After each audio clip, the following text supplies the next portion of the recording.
नमस्कार, मैं सौरभ सिंह मोहर केंद्र कचहरी वाराणसी। सभी भारतवासियों को गणतंत्र दिवस की हार्दिक शुभकामनाएं। धन्यवाद।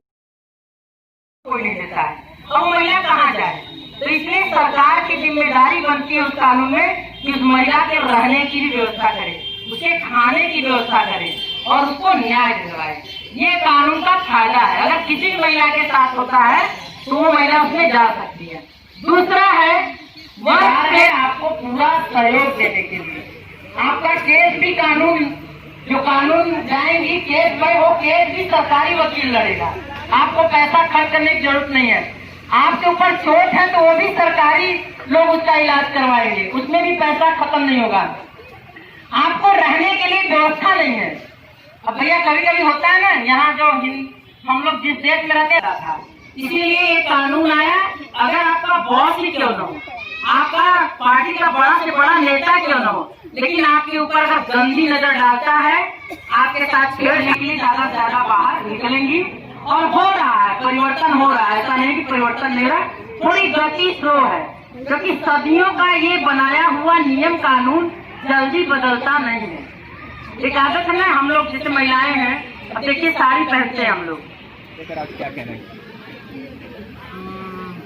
आज जो रखा गया महिला सम्मान समारोह, कुछ महिलाएं हैं जो अपने समाज में, अपने गांव में समाज के बनाए हुए नियमों और कानूनों को तोड़ने के लिए, जो महिला हित में नहीं है उसके लिए काम कर रही हैं। उन सभी महिलाओं को रखी जा रही है किस तरीके से समाज में बराबरी में वो आ सकती है। मैम, क्या आपने अपने संबोधन में एक बात कहा कि मुझे लगता है कि भारत में नहीं रहना चाहिए, तो क्या आपको इस बात से सत्य है कि भारत में नहीं रहना चाहिए? नहीं, भारत बहुत अच्छा है, हर मामले में बहुत अच्छा है, पूरी दुनिया इसमें समाई है। लेकिन एक लाइन जो मैंने बोला ना, जिस तरीके से छवि जा रही है पूरी दुनिया में कि लड़कियां और महिलाएं यहाँ सेफ नहीं, उनके साथ कभी भी कुछ भी घटना हो सकती है, इस छवि को देखते हुए मन नहीं करता कि यहाँ रहना चाहिए। क्योंकि हम अगर कहीं जाएंगे तो लोग कहेंगे अच्छा आप वहाँ से हैं जहाँ महिलाएं दिन में रास्ते पे, बस में, सड़क पे जो महिलाओं के साथ रेप करके मार दिया जाता है, आप उसी देश की हैं, तो थोड़ा गिल्ट फील होता है इससे। तो मैडम, क्या आपको लगता है कि दोहरा चरित्र है पुरुषों की भारत में? एक तरफ महिलाओं को देवी के रूप में पूजते हैं और दूसरी तरफ उनका शोषण करते हैं, क्या आपको सही लगता है? नहीं, सारे पुरुष को हम नहीं कह सकते, लेकिन कुछ पुरुष ऐसे हैं जो बड़ी बड़ी बातें तो कहते हैं कि हम महिलाओं का सम्मान करते हैं, महिलाओं के अधिकार की बात करते हैं, उनको बराबरी की नज़र से देखते हैं, लेकिन उनके अंदर दिल में ये बातें नहीं होती हैं। क्योंकि आप अक्सर सुनती होंगी कि मंच पे जब बोलते हैं जिस तरीके का उनका चेहरा होता है, उसी तरीके का पर्सन उनका जीवन या उनके घर में उनका वो चेहरा नहीं होता है। ऐसा मैं महसूस करती हूँ। बहुत सारे पुरुष ऐसे भी हैं। एक तो यह है कि देखिए महिलाओं का शिक्षित होना बहुत ज़रूरी है, दूसरा है सेल्फ डिपेंड। अगर वो सेल्फ डिपेंड होती हैं, अपने पैर पे होती है, तो बहुत सारे डिसीजन वो ले सकती हैं। जब तक वो सेल्फ डिपेंड नहीं होंगी और शिक्षित नहीं होंगी, तब तक बदलाव लाना मुश्किल है। ये महिला सम्मान समारोह क्या हर साल किया जाता है या किया गया? इसके लिए तो आयोजक ही बता पाएंगे, मैं तो बेस्ट। मैम, आप आगे की रणनीति क्या है महिलाओं के प्रति, आपकी क्या रहेगा? हम चाहते हैं कि जिस तरीके से पॉलिटिक्स में पुरुषों ने अपना वर्चस्व कायम किया है, उस तरीके महिलाओं की भी संख्या बढ़े। महिलाएं लोकल लेवल पे जो पंचायत स्तर है वहाँ से लेकर के संसद स्तर तक की बराबर की भागीदारी है, और उसके लिए महिलाओं को आगे आना पड़ेगा।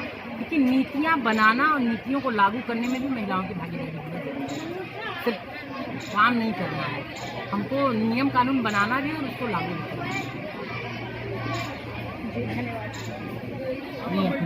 जी, अपना परिचय देते हुए बताइए कि आज किस तरीके का आयोजन यहाँ पे रखा गया है?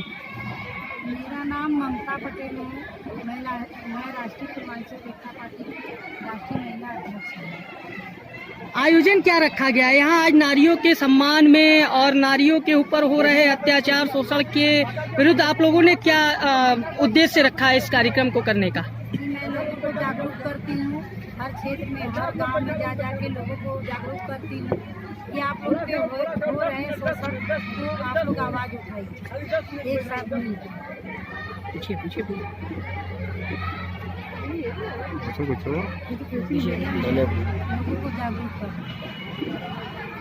तो किस तरह से आप जागरूकता अभियान चला रही हैं महिलाओं के प्रति? क्या आपकी पार्टी किया है?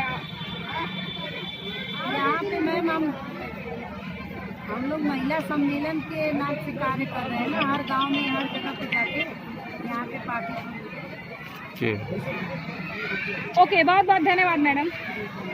महिलाओं के लिए हमारी पार्टी जो है, महिलाओं के सम्मान के लिए, महिलाओं के दुख सुख में जहाँ भी महिलाओं का उत्पीड़न होता है, हमारे पार्टी के कार्यकर्ता हैं, कोई भी समस्या सुनने के बाद महिलाओं के लिए तुरंत सहयोग में तत्पर तत्काल पहुँचते हैं।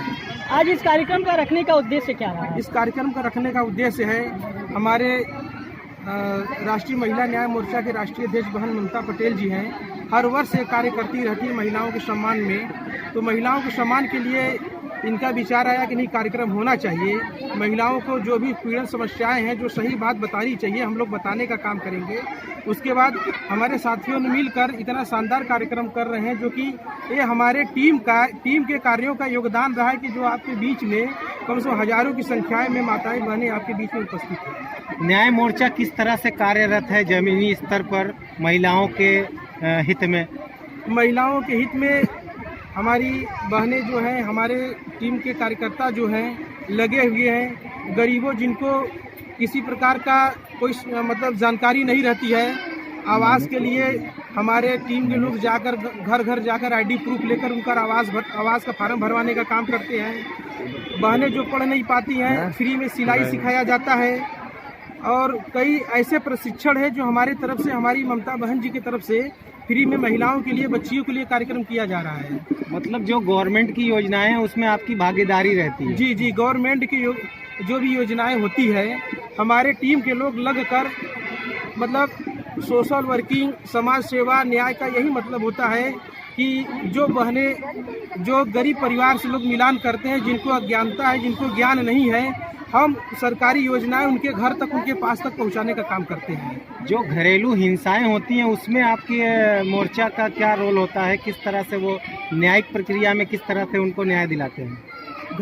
घरेलू हिंसा में सबसे पहले तो हम लोग चाहते हैं, मिलाने का प्रयास करते हैं कि घरेलू हिंसा में लोग मिलजुल कर अपने परिवार में खुशी से बच्चों को शिक्षा दे सके। जो पारिवारिक बच्चे जिसके परिवार में रहते हैं, बच्चों को शिक्षा दे सके, अच्छे संस्कार दे सके।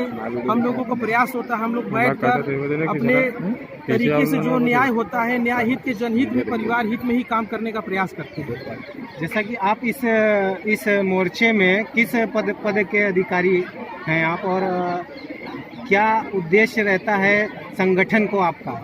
संगठन हमारा राष्ट्रीय पूर्वांचल एकता पार्टी है, राजनीतिक राष्ट्रीय दल है। हम लोग उस तहत काम करते हैं। उसका एक अंग राष्ट्रीय महिला न्याय मोर्चा बना है, जो महिलाओं के संरक्षण के लिए पूर्ण रूप से काम करती है, और उसके राष्ट्रीय अध्यक्ष बहन ममता पटेल जी हैं।